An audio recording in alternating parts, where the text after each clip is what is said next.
하나님께서 오늘 우리에게 주시는 말씀은 열왕기상 7장 48절에서 51절까지의 말씀입니다.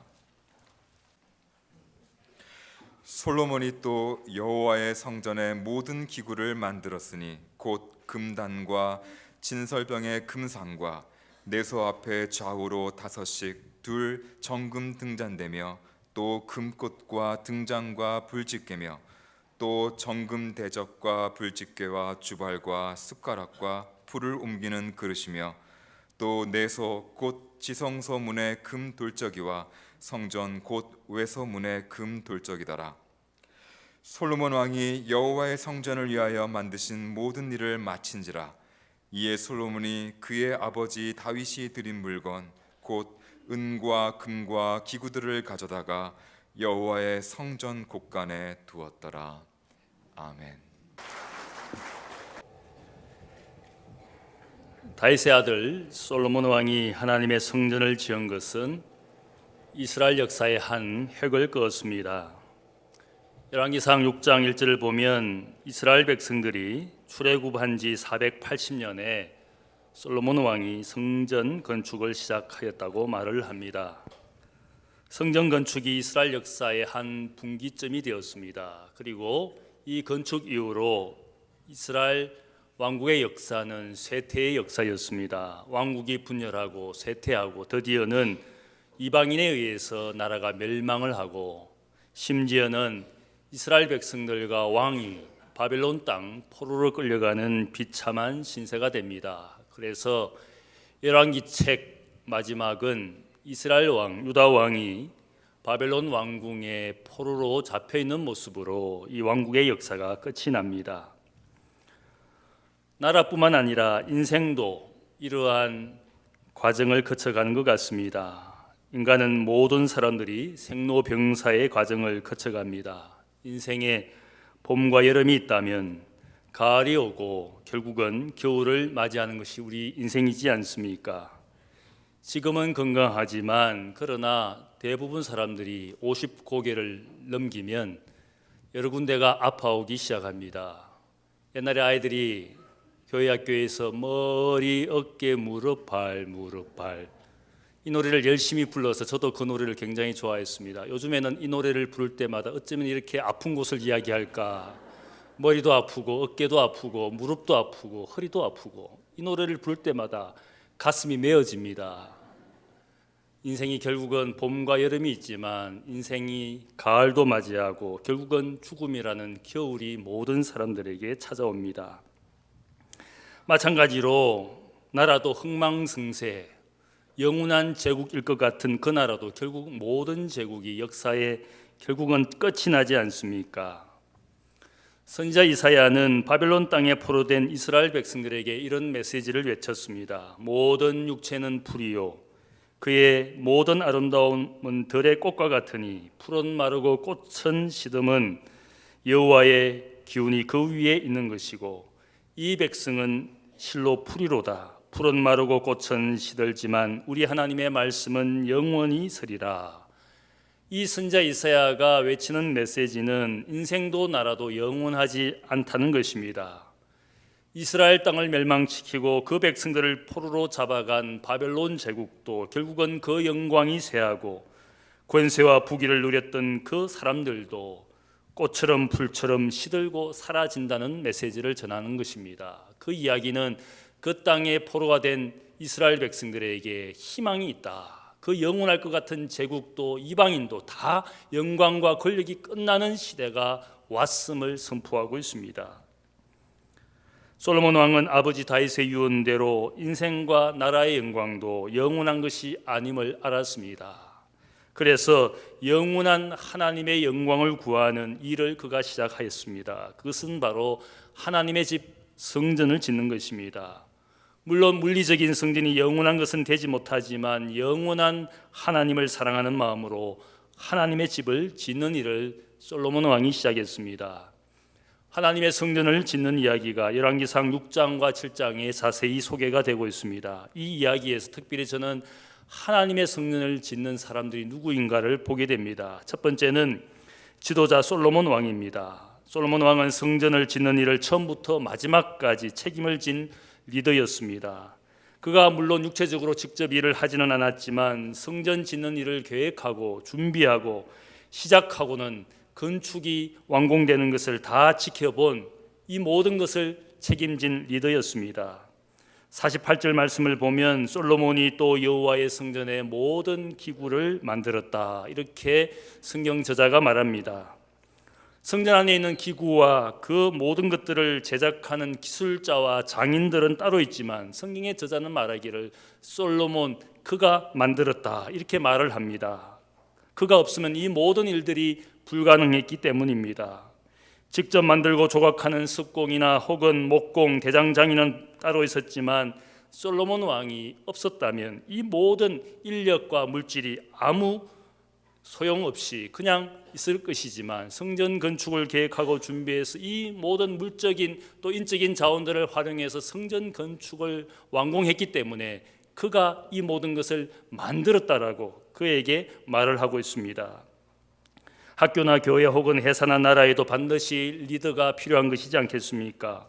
아무리 인적인 혹은 물적인 자원이 많더라도 리더가 있어서 계획을 하고 비전을 품고 선한 일들을 계획해서 그것들을 활용하지 않는다면 우리가 가지고 있는 인적인 물적인 자원들은 아무 가치가 없게 되는 것이지 않겠습니까? 솔로몬은 아버지 다윗의 비전과 꿈을 물려받았습니다. 아버지 다윗이 하나님의 성전 짓기를 원했지만 그가 전쟁터에서 피를 많이 흘린 사람이기 때문에 하나님이 그가 성전 짓는 것을 금지했습니다. 오히려 그의 아들 솔로몬이 하나님의 집을 건축하게 될 것이라고 약속을 했습니다. 아버지의 비전과 꿈을 이 아들이 유업으로 물려받았습니다. 그리고는 그가 가진 인적 물적 자원을 가지고 성전 건축을 시작하고 완공을 한 것입니다. 그래서 역사가는 솔로몬 그가 만들었다, 그에게 크레딧을 주고 있습니다. 우리 한국을 보면 다른 나라들에 비해서 천연 자원이나 혹은 물질적인 자원이 절대적으로 부족한 나라입니다. 하지만 다른 나라에 없는 것이 있습니다. 훌륭한 인적 자원이 많습니다. 한국인은 지혜가 있고 손재주가 있고 부지런하면서 악작 같은 열정을 가진 사람들이 있는 나라입니다. 나라의 리더가 이 인적인 자원을 사심없이 잘 활용만 하면 미래가 있는 나라라는 것을 저는 믿습니다. 어떤 분들은 한국인의 국민성에 대해서 부정적으로 말을 합니다. 사람들이 불의하고 부정과 부패가 심하고 수많은 사회 문제를 일으키는 그런 국민성을 가진 나라라, 그렇게 부정적으로 말을 하지만 저는 생각을 해봅니다. 그래도 나라가 위기에 처하고 어려운 일이나 사건과 사고를 당하면 누구보다 인정을 베푸는 사람들이 한국 사람들이지 않습니까? 우리가 IMF를 겪으면서 혹은 6.25 전쟁을 겪으면서 수많은 어려운 일들이 나라에 있었지만 그때마다 사람들은 나라의 위기와 어려운 일들이 있으면 이 정이 많은 사람들이어서 어려운 사람들을 돕고 또 어려운 나라를 돕기 위하여 나서는 사람들이 한국 사람들이지 않습니까? 정이 많기 때문에 쉽게 분노하고 쉽게 울고 쉽게 좋아하고 쉽게 움직이는 사람들이기 때문에 때로는 이 사람들을 지도자가 정의와 공평으로 잘 활용만 하면 저는 나라의 미래와 희망이 있는 한국이라고 저는 믿습니다. 우리 그것 때문에 이 인적 자원 때문에 오늘 한국이 이 부흥과 혹은 이 성장을 이룬 것이지 않겠습니까? 열왕기상 6장 37절을 보면 솔로몬 왕이 그의 통치 4년에 성전 기초를 쌓고 통치 11년에 7년에 성전 공사를 마쳤다. 오늘 마지막 말씀을 보면 성전 공사를 마쳤다, 그런 표현이 있습니다. 이 마쳤다, 완성하다라는 히브리어 칼라라는 이 단어는 특별한 단어입니다. 이 단어가 쓰인 장소가 쓰인 부분이 성경의 구약 성경에 나오는데 보면 창세기 2장 1절을 보면 하나님이 창조 사역을 마쳤을 때 천지와 만물이 다 이루어지느니라, 그때 이 단어를 사용했습니다. 또한 모세가 시내산에서 계시를 받고 하나님의 성막을 완성했을 때 그때 이 단어 칼라라는 단어를 사용했습니다. 이 말씀은 이 단어, 이것은 특별히 하나님의 창조주 하나님의 섭리 가운데 무엇인가 하나님의 뜻 가운데 구원 사역을 이루어 가시고 창조 사역을 이루어 가실 때마다 이 단어를 사용했습니다. 세상을 창조하시고 성막을 완성하고 성전을 완성했을 때마다 이 단어를 사용했습니다. 성전의 완공이 하나님의 창조와 구원의 사역 가운데 이루어진 특별한 영적 사건이었음을 알리는 그런 말씀입니다. 하나님이 창조하신 이 세상을 보면 어떻습니까? 질서와 조화가 있는 세상입니다. 밤과 낮이 시간이 되면 밤과 낮이 바뀌어지지 않습니까? 오늘날 과학적으로 말하면 지구의 자전과 공전이 있어서 밤과 낮이라는 이것을 우리가 반복적으로 맞이하지 않습니까? 봄과 여름, 가을과 겨울 이 계절의 순환이 그냥 오는 것이 아니라 모든 별들이 주기를 따라서 질서 있게 운행이 되기 때문에 우리에게 봄과 여름과 가을, 겨울 네 계절이 반복적으로 변화 없이 순환되어서 우리에게 오고 있는 것이지 않겠습니까? 이 모든 것들은 창조주가 만드신 질서와 조화로운 세상을 증가하는 하나의 모습입니다. 마찬가지로 성막과 성전을 통해서 하나님이 인생에게 요구하시는 것이 있습니다. 조화로운 세상인 것처럼 인생도 질서와 조화가 있는 인생이 되어야 되는데 이 성전과 성막을 통해서 인생이 하나님 앞에 예배를 드립니다. 밤이 되고 낮이 되고 아침이 되어서 우리가 잠을 깨어서 하루의 일과를 시작하지 않습니까? 또는 우리가 계절의 변화를 따라서 하나님 앞에 날과 절기를 지키면서 때로는 안식일을 지키고 주일을 지키고 혹은 계절의 변화에 감사하면서 추수 때 얻은 봄 추수나 가을 추수의 절기를 지키면서 하나님의 성막과 성전에 나와서 예배를 드리고 제사를 드리는 겁니다. 이 모든 것들은 인생을 질서 있게 다스리시는 그 질서와 조화로운 하나님 앞에 인생의 영혼도 조화로운 인생, 질서 있는 인생이 되기를 원하시는 하나님의 뜻이 있는 것이라 알 수 있습니다. 아침이 되었는데도 깨어날 줄 모르고 일할 줄 모르는 사람들, 혹은 주일이 되었고 하나님을 예배하는 날이 되었지만 인생의 즐거움을 위해서 때로는 혹은 피곤하다고 해서 육신의 잠을 더 자기 위해서 그런 삶은 어떻게 생각하면 내적인 영적인 질서가 깨어져 있는 인생의 모습이라 할 수 있습니다. 성전을 만드시고 성막을 만들어서 인생이 하나님을 예배하는 영적 질서와 조화로운 인생이 되도록 오늘도 우리가 아침을 깨우고 주님의 날을 맞이해서 하나님 앞에 예배드리는 것은 질서와 조화로운 세상에 살아가는 질서 있고 조화로운 영혼을 가진 인생이란 사실을 세상에 보여주고 있습니다.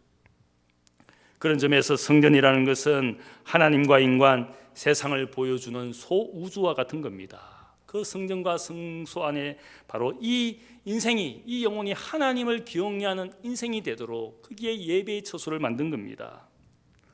솔로몬 왕은 하나님의 집을 짓는 영적 리더의 역할을 감당한 사람이었습니다. 두 번째로 하나님의 성전을 짓는 일에 특별한 사람이 쓰였습니다. 이 사람은 히람이라는 사람입니다. 열왕기상 7장 13절의 말씀을 보면 솔로몬 왕이 자신과 약조를 맺은 이 두로 왕 히람과 약조를 맺어서 한 사람을 보내어 달라고, 성전 건축 특별히 구리를 주주하는 이 기술자를 보내어 달라고 요청을 합니다. 그때 두로 왕이 자기 땅에 살고 있는 한 사람, 같은 이름을 가진 히람이라는 사람을 솔로몬에게 보내어 줍니다. 이 사람이 어떤 사람인가에 대해서 이 7장이 말하는데, 이 히람이라는 사람은 아버지는 두로 사람이고 어머니는 이스라엘 여인이었습니다. 근데 이 사람을 소개하기를 어머니가 과부였다. 아마 어릴 때 이 아버지가 돌아가시고 과부 밑에서 어렵게 자라난 아들이었습니다. 당시에 과부라는 존재는 가난하게 살 수밖에 없는 존재였습니다. 집안에 생계를 책임진 남자가 없기 때문에 가난한 과부가 바로 그 사회에서 일할 수 있는 것이 많지 않았습니다. 이 히람이라는 아들은 가난한 과부의 아들로 어렵고 힘들게 살 수밖에 없었습니다. 그럼에도 불구하고 그가 이 하나님의 성전을 짓는 일들에 쓰임받도록 하나님이 그를 준비시켜 주었습니다. 저의 신앙도 사실은 그냥 여기에서 제가 갑자기 만들어진 신앙인으로 목사로 사는 것이 아니라, 제 삶을 뒤돌아보면 제가 목사가 된 것은 다 이유가 있습니다. 저의 외할머니가 가난한 과부였습니다. 남편 술 주정뱅이에게 시집을 와서는 고생하다가 젊어서 남편이 죽었습니다. 그 세 자녀를 그렇게 어렵게 생계를 책임지면서 과부로서 그렇게 일평생을 살았습니다. 제가 외할머니 어릴 때 할머니의 모습을 보면 늘 옷을 가지고 보따리 장사를 하시면서 온 시골 마을로 다니면서 그 옷을 팔면서 그 세 자녀를 키운 그런 외할머니였습니다. 결국은 나이 60도 못 되어서 시골에서 옷을 팔다가 거기서 쓰러지셔서 결국 돌아가셨어요. 그런데 그 할머니가 늘 저를 위해서 기도해 주었어요. 어렵고 힘들고 가난하게 사는 과부였지만 남편의 도움도 한 번도 받지 못하고 오히려 예수 믿는다고 핍박받으신 외할머니였지만 늘 어렵고 고통스러울 때마다 늘 기도원에 가셔서 그 자녀와 자신의 삶을 위하여 기도하신 외할머니의 모습을 저는 기억합니다. 제가 고3 때 외할머니가 돌아가셔서 그분의 영전 앞에 제가 찬송을 불렀습니다. 외할머니가 남겨주신 이 신앙을 가지고 제가 목사가 되겠습니다. 외할머니 영전 앞에 제가 목사가 되기로 서약을 했습니다. 가난한 과부가 아들을 이 히람을 키웠습니다. 이 아들이 어떤 아들입니까? 아버지는 두로 사람이고 어머니는 이스라엘 여인이었습니다. 반반 피가 섞인 이 혼인로서 그 사회에서 살아가는 것이 얼마나 차별받고 소외된 존재일 수밖에 없습니다. 두로 땅에도 이스라엘 땅에서도 별로 대접받지 못하는 그런 상처받은 아들로 자라나고 있었습니다. 우리가 우리 사회를 보면 과거에 한국인과 외국인 사이에 낳은 혼혈 그 사람들에 대해서 얼마나 차별하고 무시했는지 모릅니다. 우리가 어릴 때 기억을 해보면 그 사람들을 부를 때 튀기라고 그렇게 불렀어요. 그들에게 많은 고통과 상처를 남겨준 사람들이 한국 사람들입니다. 가수 인순이를 아시죠? 얼마나 노래를 잘합니까? 그녀에게도 아픔이 있었습니다. 그가 딸을 낳았을 때 가장 먼저 확인한 것이 딸 머리카락의 모양이 곱슬머리인지 직무인지 그것부터 확인했다 그럽니다. 얼마나 자기가 곱슬머리를 가진 이상한 존재라고 이 한국 사회에서 차별받고 소외당했기 때문에 딸을 낳았을 때 그 딸의 머리카락 모양이 어떤 것인지 먼저 확인했다 그럽니다. 가수 윤수일 씨도 그가 백인의 피를 가지고 있기 때문에 우리나라 사람과 뭔가 다른 모양을 가지고 살기 때문에 그가 얼마나 차별받았는지 그가 그렇게 고백을 하고 있습니다. 놀라운 것은 이 히람이라는 사람은 이스라엘 사람의 피와 두로 사람의 피를 가지고 있는데 이스라엘 왕과 두로 왕이 서로 협약을 맺고 상호 신뢰 가운데 이 하나님의 성전 공사를 서로 하는데 도와주기로 약속하는데 놀랍게도 이 두 민족의 피를 가진 히람이라는 사람이 바로 이 시간에 이 시기에 가장 적합한 사람으로 쓰임을 받았습니다. 가난과 차별의 상처를 가지고 자라났지만 그 모든 고난과 시련을 이겨내고 하나님의 성전을 건축하는데 두 민족 두 왕 사이에 가장 적합한 상호 신뢰의 상징으로서 이 사람이 쓰임받게 되었다는 사실이 놀랍지 않습니까? 히람은 노수로 기구를 만드는 일들의 지혜와 총명과 재능을 구비한 사람이었다고 소개하고 있습니다. 어려운 환경과 형편에서도 그에게 재능과 은사가 있어서 하나님의 성전 녹기구를 만드는 일에 이 사람이 하나님 앞에 쓰임받게 되었습니다. 어떤 분들은 내 가정과 내 환경이 너무 어렵다고 해서 내가 세상에 아무것도 아닌 존재라고 스스로 자기를 그렇게 비하하는 분이 있습니다. 그러나 모든 인생에게는 하나님이 주신 은사와 달란트가 있다고 저는 믿습니다. 아무것도 아닌 존재가 아니라 하나님 앞에 우리 모두가 하나님이 쓰시고자 하시는 재능과 달란트가 분명히 있습니다. 어떤 분들은 가지고 있지만은 은사와 달란트로 사용하지 못하는 분들이 있습니다. 재능과 기술이 있지만 그것이 하나님의 영광을 위하여 쓰임받지 못한다면 그 재주와 그 기술은 은사도 달란트도 아닌 것이 됩니다. 내가 가진 재주, 내가 가진 지식과 지혜가 하나님의 기쁨이 되는 지식과 재주가 된다면 그것은 하나님 앞에 쓰임받는 은사와 달란트가 되는 것이지, 내가 아무리 많은 지식과 많은 손재주와 기술을 가지고 있다고 해서 자기 인생, 자기 욕심만을 위하여 그것을 사용하고 있다면 그것은 하나님 앞에 아무것도 아닌 기술과 재주와 지식에 불과합니다. 하나님의 영광이 되는 인생의 재능, 하나님의 영광이 되는 인생의 지식, 그것이 바로 달란트와 은사라고 우리가 부르는 겁니다. 7장을 보면 이 구리 장인 히람이 많은 성전의 녹기구들을 만들었습니다. 그 중에 과거의 성막에는 없던 성전 안에만 있는 처음 만들어진 것들이 있습니다. 거기에 보면 성전 입구에 두 녹기둥을 만들었습니다. 그 녹기둥의 이름을 야긴과 보아스다. 야긴, 하나님께서 세우셨다. 보아스, 하나님께만 능력이 있다. 이것은 성전을 출입하는 모든 사람들의 신앙의 고백이 되도록 인생과 세상을 지으신 그분이 있게 하셔서 오늘 우리가 여기에 있다라는 신앙의 고백을 하고 있습니다. 인생이 어렵고 고난 가운데 살지만 그러나 하나님의 능력과 뜻을 믿는 그분에게 능력이 있다. 이 신앙의 고백을 가지고 그 성전을 출입하도록 그 두 녹기둥을 만들었습니다. 또한 바다라는 큰 롯데아를 만들었습니다. 이 노대아를 통해서 아마 사람들이 자기의 몸을 정결하게 하고 제물을 씻는 일들, 그리고 그 노대아를 바치는 12마리의 소를 만들었습니다. 아마 이것은 하늘과 땅을 상징하는, 바로 이 성전이 마치 소우주인 것처럼 하늘과 땅을 지으신 창조주 하나님을 경외하는 그런 녹기구를 만들었습니다. 풍요와 부유함이 다 하나님의 것이라는 사실들을 고백하는 그런 하나의 상징물이었습니다. 하나님의 집이 거룩한 집이라는 것을 보여주는 이 거룩한 녹기구를 그가 만드는 장인이 되었습니다. 하나님의 집 성전이라는 것은 거룩한 곳이라고 우리가 말을 합니다. 여러분이 거룩이라는 이 단어를 우리가 늘 즐겨 사용하지만, 어떤 분이 이 거룩이라는 것이 과연 무엇일까 여러 가지 정의를 했지만, 제가 가장 좋아하는 이 거룩에 대해서 정의하는 하나의 용어가 있습니다. 종교학자 일리아드가 거룩이 무엇이냐, 홀리니스가 무엇이냐, 그것은 바로 세상의 중심이다. 악시스 문디, 세상의 중심되는 곳에 내가 있을 때 거기에 거룩함이라는 하나님의 특별함을 우리가 경험하게 되는 겁니다. 내가 거룩한 하나님의 은혜를 어느 장소에서 체험할 수 있습니까? 하나님을 만나는 자리, 세상과 인생의 중심이 되시고 주인이 되시는 하나님을 만나는 그 자리만이 거룩이라는 은혜를 경험할 수가 있습니다. 아무리 좋은 산, 넓은 바다, 재밌는 곳에, 기쁨을 주는 곳에 간다 할지라도 거기에 인간이 가질 수 있는 기쁨은 있지만 하나님의 거룩함을 체험할 수는 없어. 왜 성전이 거룩한 장소인가? 거기에 세상의 중심이고 인생의 중심이기 때문에, 세상의 중심에 다가설수록 인생은 하나님의 거룩함을 경험하게 되는 겁니다. 골프장 가서 칠 때는 기분은 좋을지는 모르겠지만 제가 생각할 때 거기에 별로 거룩함의 은혜를 받지는 못할 것 같습니다. 모세가 40년 양치기를 시내산에서 했어. 얼마나 더럽고 지저분한 양들과 양들의 그 배설물들을 치우는 그 자리, 40년 그가 거기에 살았어. 거기에서 일했어.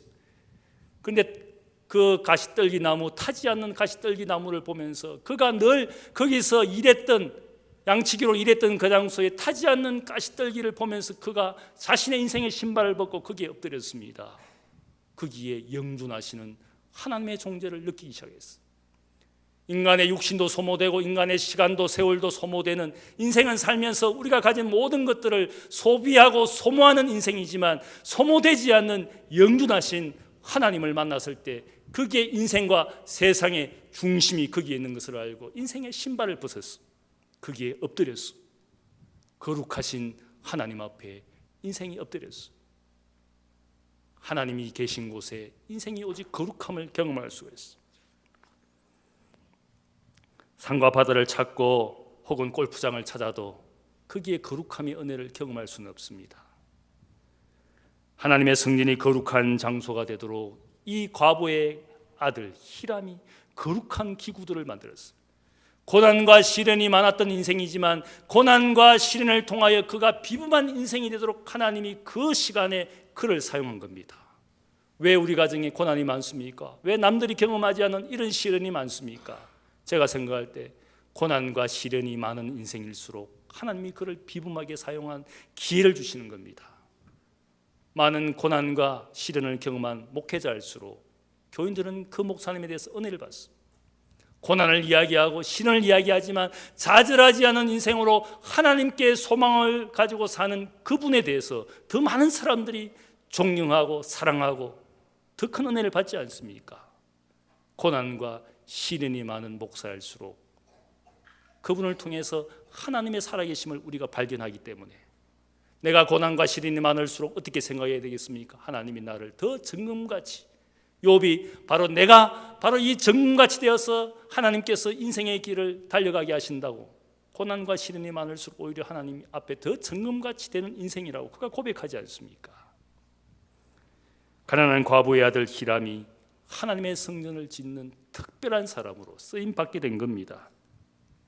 세 번째로, 하나님의 성전 완공에는 많은 사람들의 손길이 있었음을 알려주고 있습니다. 성전이 완공되었을 때 솔로몬 왕은 아버지 다윗이 드린 은과 금과 기구들을 가져다가 여호와의 성전 곳간에 그것들을 다 보관하였습니다. 이것은 여러 가지 의미를 가지고 있습니다. 아버지 다윗은 자신의 손으로 성전 짓기를 원했지만 하나님이 그의 손에 피를 많이 흘렸기 때문에 성전을 짓지 못하게 했습니다. 하지만 그가 한 것이 있습니다. 하나님의 성령의 감동을 받아서 성전의 설계도를 그가 만들고 아들에게 물려주었습니다.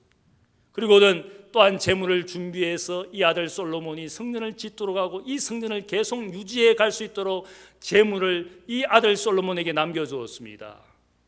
역대상 29장 2절을 보면 그가 하나님 앞에 헌물을 하는 다윗의 모습이 나옵니다.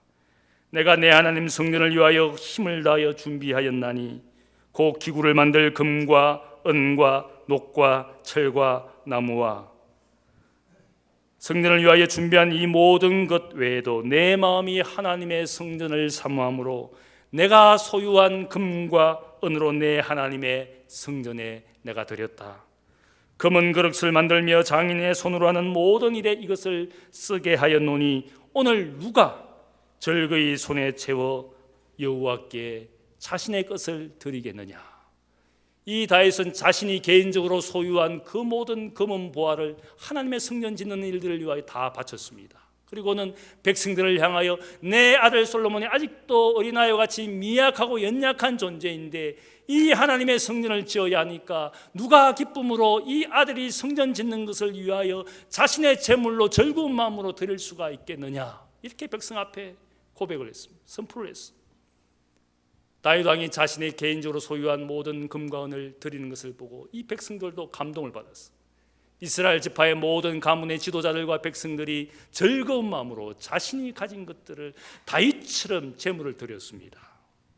오늘 이 이야기를 보면 솔로몬이 성전을 짓고 나서 아버지의 은과 금과 기구들을 하나님의 성전 곳간에 고이 모셨습니다. 무엇을 이야기합니까?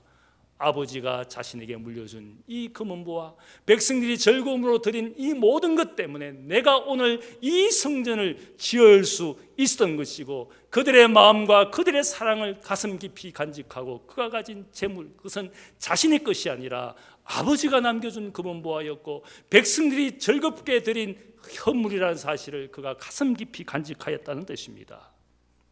흔히 우리가 이야기할 때 이 성전은 솔로몬의 성전이다 그렇게 말할지 모르겠지만 실질적으로 솔로몬의 성전이 아닙니다. 솔로몬의 지혜와 부와 능력으로 지은 성전이 아니라 그 아버지 다윗과 모든 백성들이 기쁨과 감사로 드린 그 재물 때문에 솔로몬이 성전을 지을 수 있었던 겁니다. 다윗과 백성들뿐만 아니라 다윗 왕의 오랜 친구였던 동맹 친구였던 두로왕 히람도 그 아버지 다윗과 쌓은 신뢰와 우정을 바탕으로 그 아들 솔로몬을 위하여 성전 건축을 위하여 많은 것들을 제공해 줍니다. 아버지와 아버지의 친구와 백성들이 솔로몬이 성전 짓는 것을 도와줍니다. 더욱 중요한 것, 가장 중요한 것은 이 성전을 짓게 해주신 분이 누구입니까? 바로 하나님이었습니다.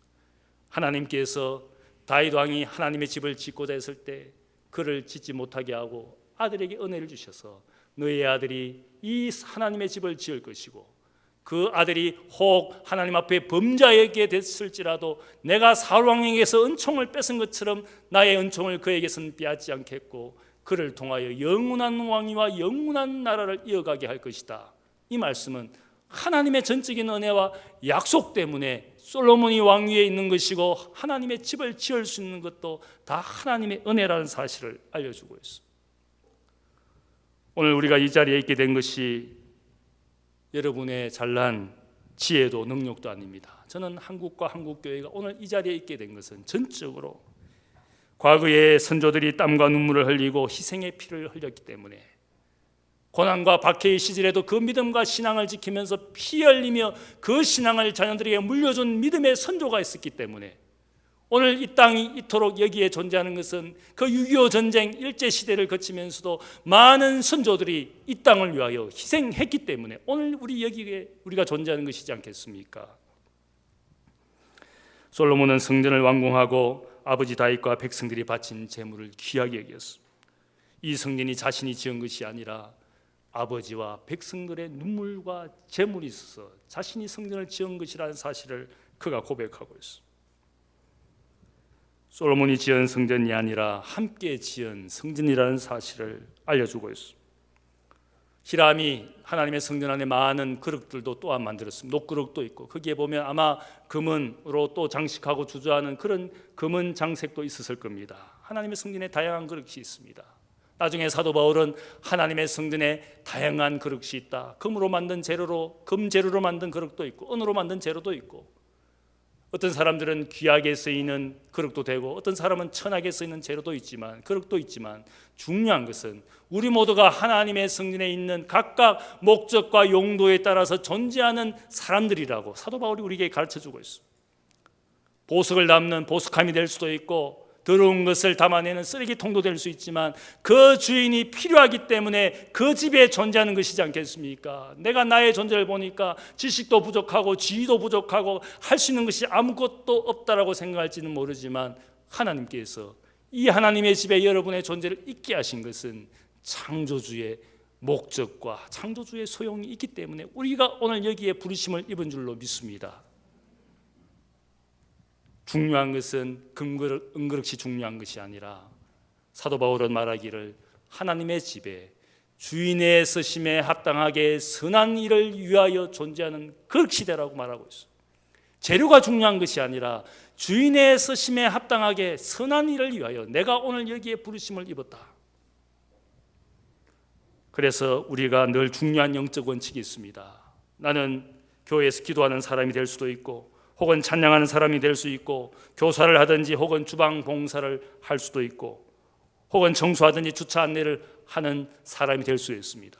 혹은 나는 스스로 생각하기를 나는 놀고 먹기 위해서 여기 온 것이다, 그렇게 생각하는 것도 좋을 수 있습니다. 놀고 먹어도 그것이 선한 일이라면, 어려운 사람 함께 해주고 밥을 먹어주고 같이 놀러를 가지고 함께 해주는 것, 그것도 중요합니다. 그것이 선한 일이기 때문에 주님께서 사람들이 이야기할 때 주님은 술을 먹지 않았다, 포도주를 먹지 않고 포도즙을 먹었을 것이다, 억지로 그렇게 이야기할 필요가 없습니다. 주님께서 세리와 죄인의 친구가 되셔서 그들이 초청하는 음식의 자리에, 잔치의 자리에, 술의 자리에 얼마든지 가셨습니다. 왜 그렇습니까? 놀고 먹기 위해서 간 것이 아니라 세리와 죄인의 친구인 것을, 그들과 분리해서 세상의 구원을 이루어 가신 것이 아니라 죄인과 세리와 연합함으로 구원의 능력이 거기에 미치는 것임을 주님께서 아셨기 때문에 술자리를 마다하시지 않았습니다. 죄인의 집에 가시는 것을 꺼려 하시지 않았습니다. 왜 그렇습니까? 놀고 먹어도 그것이 하나님 앞에 선한 일이 되기 때문에. 여러분 어떤 삶을 살고 있습니까? 하나님의 집에 주인의 서심에 합당하게 선한 일을 위하여 내가 내 그릇을 비워서 하나님이 내 그릇을 사용하도록 준비하고 있습니까? 사도 바울은 우리에게 한 가지를 더 이야기합니다. 우리 모두가 교회 공동체가 되어서 하나님의 성전이 되어가고 있다라고. 에베소서 2장 20절을 보면 그가 말하기를 그리스도 예수께서 친히 모퉁이 돌이 되셔서 그의 안에서 건물마다 서로 연결하여 주 안에서 성전이 되어가고 너희도 성령 안에서 하나님의 거하실 처소가 되기 위하여 그리스도 예수 안에서 함께 지어져 가느니라. 우리 모두가 교회 공동체 안에서 함께 지어져 간다라고. 하나님의 거하실 성전이 되기 위하여, 때로는 누구는 벽돌이 되고 창문이 되고 문턱이 되고 문이 되어서 하나님의 아름다운 성전을 지어가는 모든 존재라는 사실을 사도 바울이 우리에게 말하고 있습니다. 한 사람 한 사람이 다 하나님의 성전이 되기 위하여 필요한 줄로 믿습니다. 중요한 것은 주님 안에서, 성령 안에서 우리가 성전이 되어가는 겁니다. 주님 없이, 성령 없이 거룩한 처소를 만들 수가 없습니다. 주님이 우리의 삶에 역사할 때, 성령 안에서 우리가 살아갈 때 우리의 부족한 죄인의 모양이지만 우리를 거룩하게 하시고 정결하게 하셔서 하나님의 성령이 마시고 내 삶이, 이 교회가 인생과 세상의 중심이 되도록, 여기에 거룩한 은혜가 임하도록 우리를 성전되어 가게 하시는 줄로 믿습니다. 주님의 성전 안에 거룩이 되시고 주님의 성전 안에 거룩한 기구가 되어서 오늘 우리를 통하여 이곳이 세상의 중심이고 인생의 중심인 것을 세상 모든 사람들 앞에 증거하시는 여러분들 되시기를 주님의 이름으로 축복합니다. 기도하겠습니다. 사랑의 아버지 하나님, 감사합니다. 하나님을 예배하는 자리가 세상과 인생의 중심인 것을 믿습니다. 여기에 거룩함의 은혜가 있음을 믿습니다.